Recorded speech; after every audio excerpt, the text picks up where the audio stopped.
Hallo Leute, schön, dass ihr wieder mit dabei seid. Ja, in der letzten Folge war es richtig spannend, denn wir haben diesen Türzutrittsleser von Hikvision gehackt. Wir haben ihn ja an eine Open Source Türsteuerung angebaut und wir haben hier verschiedenste Angriffsszenarien, zum Beispiel hier mit dem Flipper Zero oder Angriffe auf die Vigan-Schnittstelle, aber auch Hardware-Angriffsmöglichkeiten gezeigt. Wer das Video noch nicht gesehen hat, hier oben füge ich euch nochmal einen Link dazu ein. Das ist auf jeden Fall sehenswert. Doch mit diesem ersten Angriff auf Türsteuerungsanlagen ist es nicht genug, denn wir werden in der nächsten Folge die Standalone-Version testen, denn wir werden heute diesen Laser in die Standalone-Version umbauen. Das heißt, wir haben hier nicht mehr die Türsteuerung, die externe, die hier die Türzutritte regelt, sondern in der Standalone-Version tut der Zugriffslaser hier selber authentifizieren und die Tür öffnen oder eben nicht. Ja, dazu müssen wir uns natürlich auch mit der Administration beschäftigen. Ziel ist, dass wir hier einen NFC-Token administrieren, dass dieser die Tür öffnet. Wir werden auch einen Blick ins Handbuch werfen. Einige von euch haben schon gefragt, ja, ob ich denn nicht meinen Link zum Handbuch veröffentlichen kann, die auch das Projekt nachbauen möchten. Dazu Hinweis, unten habe ich die Partliste für alle, die das Ganze nachbauen wollen. Dort sind die Teile, die ich hier verwende, der Laser und Zubehörkomponenten mit verlinkt. Und ich füge euch auch einen Link mit zum Handbuch mit dazu. Ja, wir werden uns anschauen, was das ganze Ding kann. Wir werden, wie gesagt, einen NFC-Token anlernen. Wir werden einen Türcode, also einen Öffnungscode, einen vierstelligen programmieren. Und wir schauen dann das Ganze, wie das abläuft mit Programmiermodus, starten, rausgehen. So, dass wir dann startklar dass wir eben dann in der nächsten Folge auch diese Standalone-Version hacken können. Ob das Ganze dann sicherer ist als wie unsere dezentrale Lösung von der letzten Folge, naja, ich habe schon meine Gedanken dazu, aber wir werden es, wie gesagt, sehen. Ja, das so als grober Überblick heute, was wir heute machen werden. Und wir starten wie immer sofort nach dem Intro. Ich schwenke die Kamera, fange jeden Blick ein. In der Cyberwelt, da muss das Wissen richtig sein. Haufen Bits und Bytes, das verarbeiten wir jeden Tag. Sichere die Daten, ne Gefahr, die ist kein Spaß. Hier geht's um Technik, immer up to date. Foto, Videos, Kameras, früh bis spät. Filme wie ein Pro mit der Cam in der Hand. Hier bist du richtig, wo meine Leidenschaft entbrannt. Mach die Augen auf, hier wird Cyber Story erzählt. In der digitalen Welt, wo Sicherheit gewählt. Foto, Video, ne Ziel, das ist unser Spiel. Lass uns zusammen entdecken, das digitale Gefühl. Ja, ich habe es ja bereits im Intro gesagt, wir werden heute unseren Laser in die Standalone-Version umbauen und dazu müssen wir erstmal unsere alte Konfiguration auseinanderschrauben und neu verkabeln. Was es da zu beachten gibt, das möchte ich euch auch jetzt zeigen. Doch jetzt schauen wir uns erstmal im Zeitraffer an, wie ich das Ganze hier umbaue.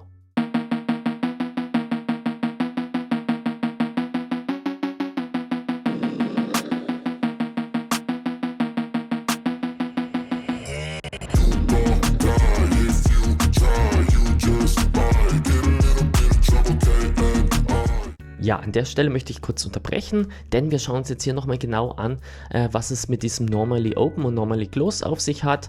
Ja, und wir schauen uns hier an, wie wir dieses Ganze richtig an den Hikvision Laser anschließen. Ja, ich habe mir hier dieses kleine Breakout-Board gebaut und dazu habe ich mir hier nochmal das Pinout auf einen kleinen Zettel notiert. Als erstes werden wir hier den COM-Anschluss, das ist im Prinzip die Ground-Leitung, welche dann über das Relais über Normally Close und Normally Open aufgeteilt wird, angeschlossen.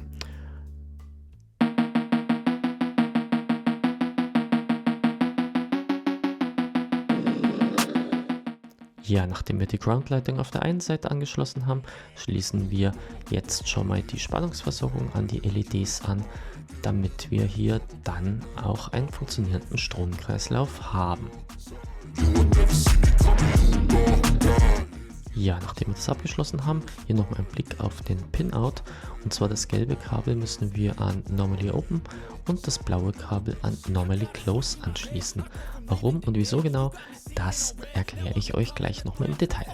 what you said. I'll make you have some regrets. And no, I never forget. So now you have a few debts. That shit, it needs to be paid with blood or some sort of pain. You caused a permanent stain, which has determined your fate. I've never seen so clear. I feel the end and it's near. The day of reckoning's here. The sound of deafening fear. Ja, zu guter Letzt müssen wir uns noch um die Spannungsversorgung vom Laser selber kümmern. Dazu habe ich hier einfach ein schwarzes und ein rotes Kabel, was einfach mit die 12 Volt verbunden wird und den Laser da unten versorgt.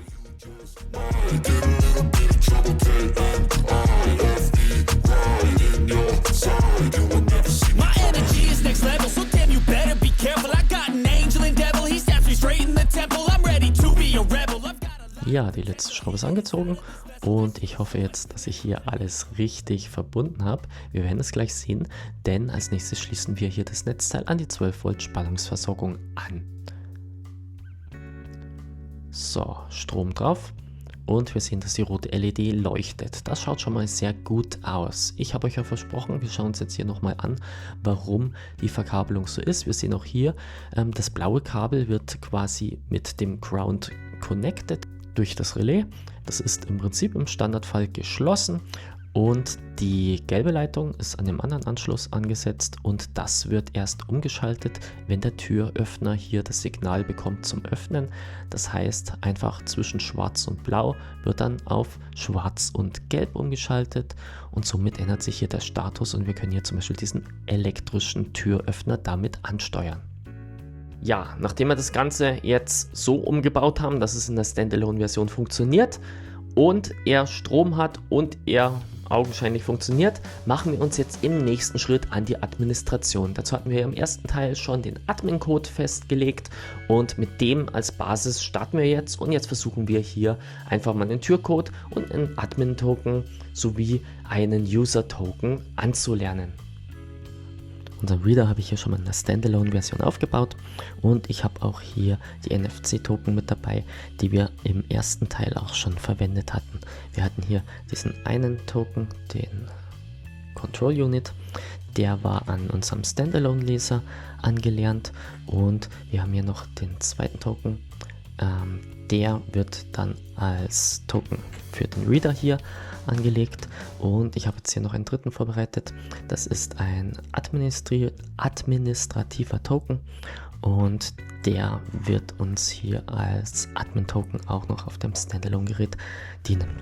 Nachdem wir den ja nur zu Testzwecken für das Control Unit, legen wir uns den hier mal auf die Seite. Wir konzentrieren uns dann heute auf den Reader-Token, den wir anlegen wollen. Und das mit dem Admin-Token schauen wir uns auch nochmal an. Ich habe uns hier schon mal das Handbuch von Hikvision rausgesucht und es ist natürlich nur auf Chinesisch. Nachdem mein und wahrscheinlich auch euer Chinesisch etwas eingerostet ist, werde ich das Ganze mal übersetzen und als kleinen Bonus für meine englischen Zuschauer übersetze ich das Ganze jetzt hier mal mit der Safari-Suche auf Englisch. Ja, wir schauen uns mal an, was hier für Funktionen möglich sind. Und wir richten uns das Ganze mal so ein, dass wir dann jetzt hier einen funktionierenden Türzugangstoken haben. Ja, von der Installation her ist es so, es gibt hier eine Installationsanleitung, wie das Ding normal eingebaut wird. Im Prinzip diese Klappe, die hier hinten dran ist, die wird hier mit 4 Schrauben an die Wand geschraubt und danach wird der Reader darauf eingesteckt und unten mit so einer kleinen Sicherheitsschraube verschraubt. Da hinten kommt dann ein Kabel durch. Zur Verkabelung gibt es ja auch eine Übersicht, wie das Ganze verdrahtet wird. In der Übersetzung ist es hier ein bisschen schlecht zu lesen, weil hier die Autoübersetzung da das Ganze etwas unschön darstellt. Deswegen gehe ich an der Stelle nochmal auf die Originalseite. Ich habe es mir gemerkt, ich glaube, der Punkt hier müsste die Wiring Instructions sein, genau. Und da sieht man es auch nochmal etwas besser. Da ist es nämlich nicht mit der Übersetzungsfunktion übersteuert. Das ist im Prinzip genau das, so wie wir das an unserem kleinen Breakout-Board hier, ich habe euch ja auch da schon mal die Belegung gezeigt, rausgeführt haben. Damit wir uns dann, wenn wir uns mit der Sicherheit beschäftigen, auch nochmal direkt hier auf die Anschlüsse zugreifen können. Ja, das nochmal zur Verkabelung. Wir haben hier den Kommunikationsanschluss für den Türleser. Das ist im Prinzip in unserem Fall hier der schwarze, die Ground-Leitung, die dann mit dem Normally Close und Normally Open geschaltet wird. Normally Close war ja bei uns das blaue Kabel, was zur roten LED führt, und Normally Open das gelbe Kabel, was zur grünen LED führt. Ja, das nochmal zur Verkabelung. Dann übersetze ich mal wieder zurück und wir schauen uns mal den interessanten Bereich an, und zwar, wie wir das Ganze administrieren. Hier gibt es die häufig verwendeten Programmierbefehle. Daraus kennen wir aus dem ersten Teil der Videoreihe. Ich tue euch den Link hier dazu auch nochmal einfügen. Den Teil, wo wir unser administratives Kennwort festgelegt haben, um das Gerät erstmal zu aktivieren. Das war in unserem Fall, hatten wir 1, 2, 3, 4, 5, 6 hinterlegt, um den Programmiermodus scharf zu schalten. Jetzt möchten wir unseren ersten Token anlernen, und dazu müssen wir zum einen in den Programmiermodus reingehen. Wir geben unseren Programmiercode ein, in unserem Fall 1, 2, 3, 4, 5, 6, Stern 0 Raute, also Stern 0 Raute, und dann sind wir im Programmiermodus. Wenn wir dann damit fertig sind und wieder raus wollen, dann nur nochmal Stern Raute.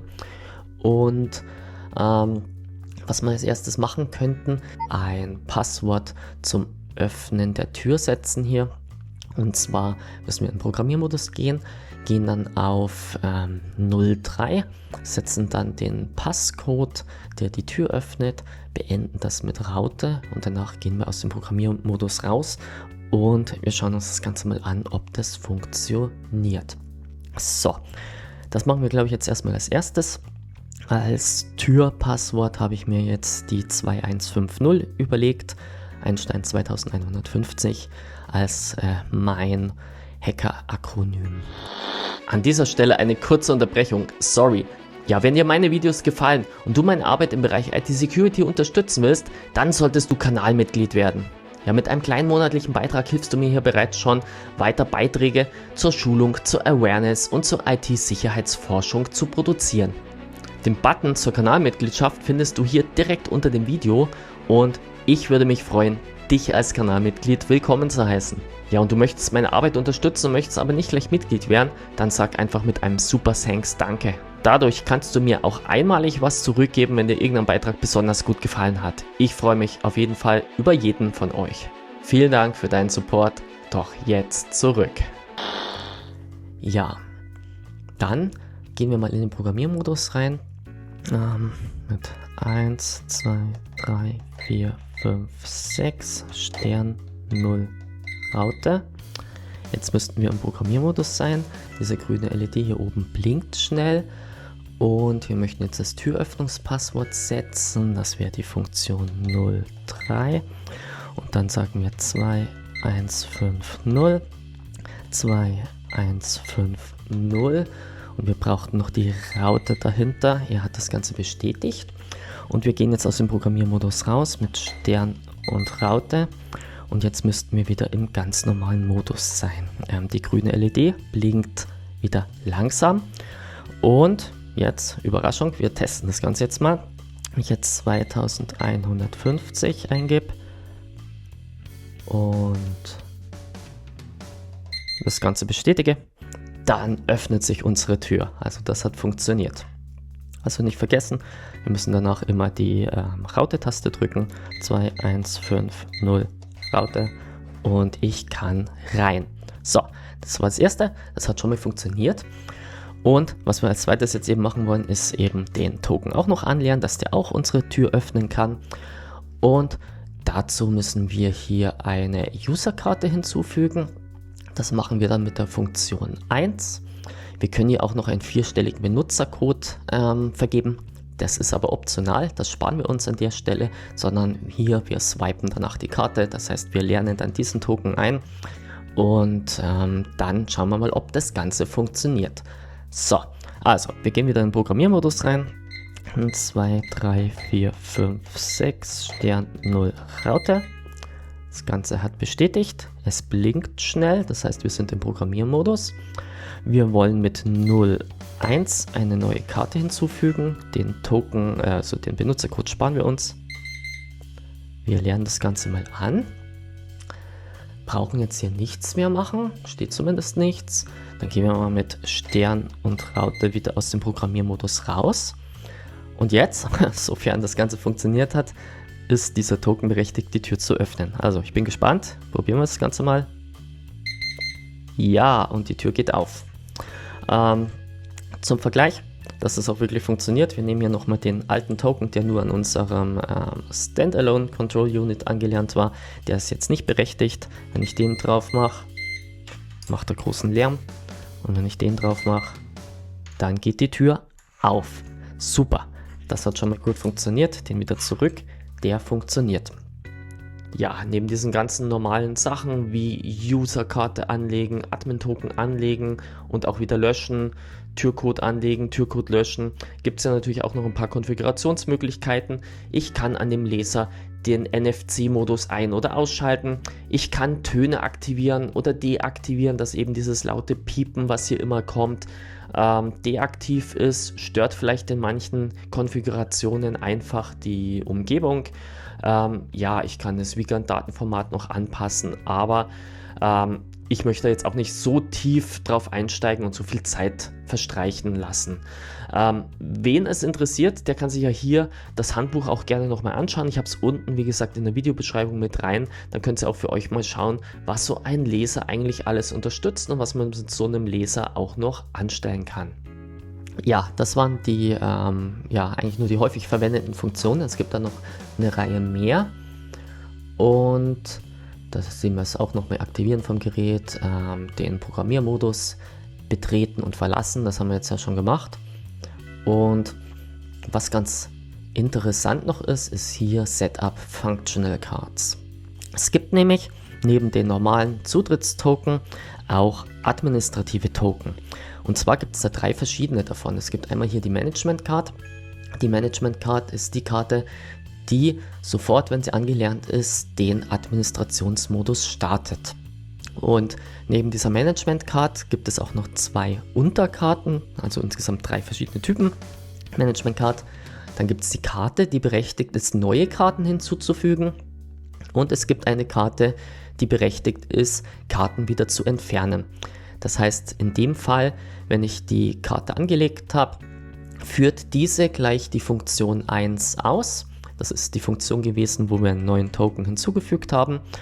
Und dann kann ich im Prinzip den neuen Token hinlegen und verlasse den Programmiermodus und ich kann quasi jemanden, einen Türverwalter, einen Hausmeister, hier die Karte geben, eine zum Hinzufügen, eine zum Löschen und er kann so quasi die Benutzer verwalten, ohne dass er auch hier überhaupt diesen zentralen Verwaltungscode vom Admin bekommen muss.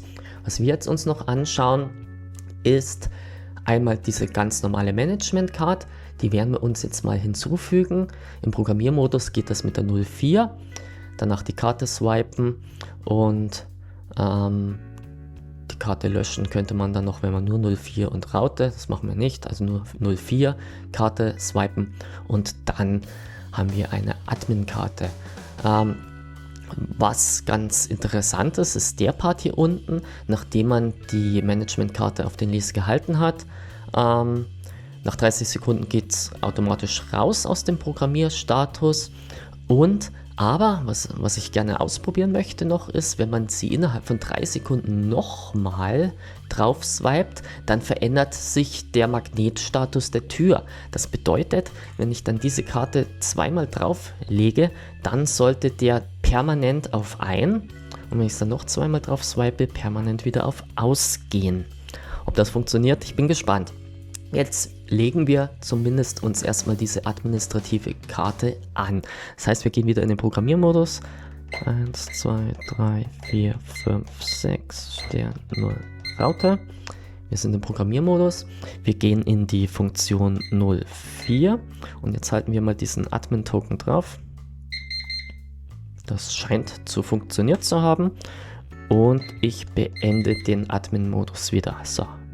Es blinkt wieder langsam hier oben. Das heißt, wir sind wieder im ganz normalen Modus. Wenn ich jetzt diesen Admin-Token draufhalte, wir sehen, es blinkt sofort schnell. Das heißt, wir sind im Admin-Modus. Ich kann den jetzt mit Sternraute wieder verlassen und wir sind wieder im normalen Modus. Also das ist jetzt hier der Management-Token. Und jetzt probieren wir das mal aus, was ich euch gerade gesagt habe. dass, wenn wir den innerhalb von 3 Sekunden zweimal drauf tun, dass sich hier der DOS-Status ändert. Also ich bin gespannt, ich habe es wie gesagt noch nicht probiert. Probieren wir mal. Wir sind jetzt hier einmal drin. Hoppala.